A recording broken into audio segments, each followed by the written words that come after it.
still want to ask why is it all about race with black folks? Let's keep it going. Did you know that people of color are whitening their resumes? Yeah, crazy shit, ain't it? But wait, what does that even mean? Whitening your resume is when you put that your interests include kayaking and hiking. You may want to change your name. Some omit or tweak experiences so employers can't identify their race. People even omit being part of Black or Asian professional associations. You know, like if you're part of a well-known black fraternity, you don't put that shit in your resume.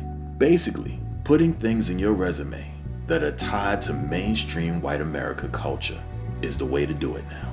Even college career counselors are telling people of color to do it. But why would people of color feel the need to do this? You know why? Because the study found that whitened resumes were twice as likely to get callbacks versus the normal ones. Even the companies that yelled diversity got caught as being full of shit. There was even a situation where company resume finders were deleting any ethnic sounding names. This happens to blacks, Latinos, Asians. It's discrimination. It's racism. Stop trying to find the subtle differences in both of these words. Both are equally bad and do the exact same thing. Both keep people from getting gainful employment despite the fact that they are qualified and even overqualified in some cases for the job they applied for. It's not conspiracy. These are facts. This shit is happening. Still asking why is it all about race with you blacks?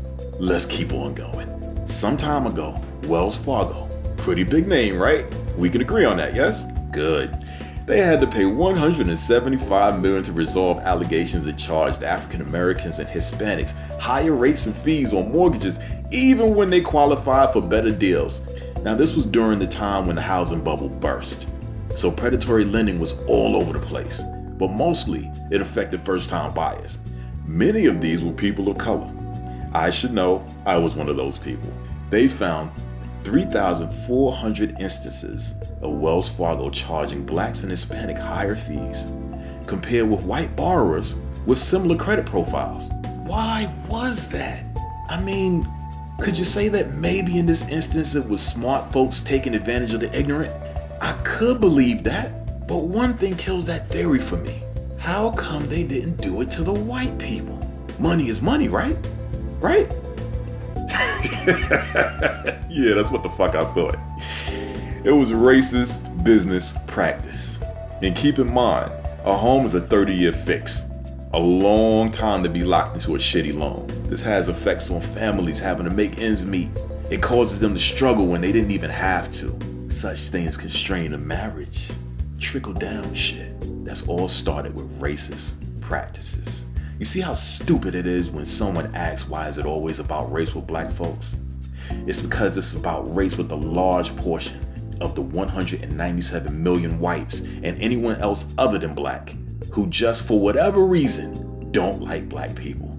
There's even self-hating black people. But I think maybe if these self-hating blacks weren't in a country that makes it so frustrating to be black, then they probably celebrate the rich history that blacks have.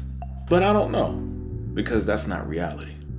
Here's a question to ask yourself. Why is there a disparity in education? Why are there such things as bad schools in any part of the country? That's because ain't no such thing as hood. Poverty knows no race other than human. When poverty affects one ethnicity while others flourish, that's systemic. It's government sanctioned, or the government is turning a blind eye to those affected. So when I hear how supposedly black folks don't care about shit, it's because they are surrounded by shit. A school system with overworked teachers, a neighborhood with more projects than businesses. What option do you think a young man or woman has? What are those young and eager minds supposed to do with their time and energy if there's no sports complexes or cultural arts centers? Instead, what inner city youth see are corner stores, Chinese restaurants, projects, basketball courts. All you give them is a box, and the walls of the box are smeared with shit. You put any ethnicity in that situation, and you're gonna get undesirables, criminals, uneducated people, ignorant folks, and every once in a while, some diamonds who make it out of there. Exceptional people, not normal. So you don't measure them with others. You don't say, I made it, so there's no excuses. To you ignorant people who say that line time and again, get it in your ignorant fucking heads. The exception is not the rule. It means you can't actually believe that since one man ate a shit sandwich and survived, that everyone else can do it without getting sick. But that's exactly what a lot of people believe. White, black, Asian, whoever, they think there's no excuses. That's simply not true. There is racism in this country. And as long as there's an effort to make your life difficult or to keep you from getting a job simply for the color of your skin or your ethnic name, then that's a valid excuse to fail. Now I know what you're thinking. You're looking at all of these people and you're saying to yourself, well damn, that's a lot of people that made it. Yeah, see, that's the thing. It's not a lot of them. If it was a lot of them, then they wouldn't be exceptional people. They wouldn't be special. And the facts are, 9 times out of 10, even if all of these people were brought up in abstract poverty, they had somebody somewhere along the way to help them. Just because somebody gets lucky and has the right people around them, it doesn't mean that they did not have an excuse to fail. They could have easily been a statistic. It's like Chris Rock said a long time ago, just because a woman can raise a young man by herself, it doesn't mean it's the right thing to do.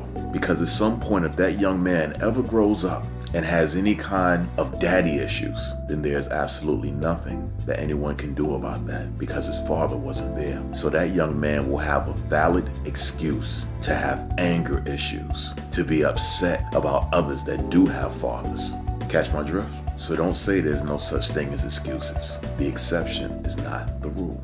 Because life is hard enough. There's sickness and death to deal with, as well as daily challenges we each go through as human beings. We don't need racist pieces of shit making it harder. There is definitely an excuse to fail. Definitely an excuse to give up. Because thanks to racism, the deck is stacked against certain people, and that's not fair.